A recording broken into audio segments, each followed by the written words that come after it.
Let's get ready with me. আজকে আমি ভাবছি আমি পরবো এই শাড়িটা উইথ দিস ব্লাউজ পিস। এটা বেসিক্যালি এই শাড়ির ব্লাউজ পিস, বাট আমি ট্রাই করতে চাই এটার সাথে এইটা দিয়ে।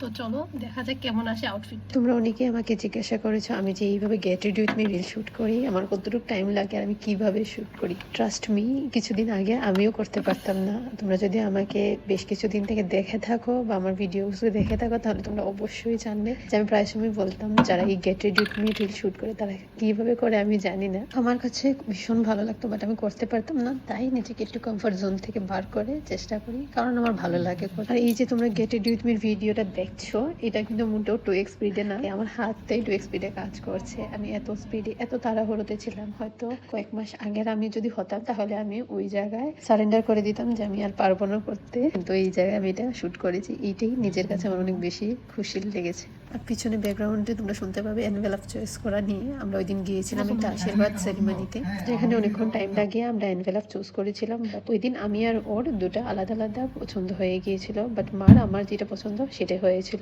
আর আমরা খুব সুন্দর করে কয়েন বাগেরা লাগিয়ে সেগুন টাইপের রেডি করে দিয়েছিলাম, কিন্তু এত সময় লাগে এত চয়েস করেও কোনো লাভ হয়নি। যাওয়ার আগে আমরা বিছানার উপরেই সেটা রেখে চলে গিয়েছিলাম। আমার আউটফিটটা আর আমাকে দেখতে কেমন লাগছিল নিচে কমেন্ট করে অবশ্যই জানা। দেখা হচ্ছে অন্য কোনো গল্পের অন্য কোনো ভিডিওতে। বাই।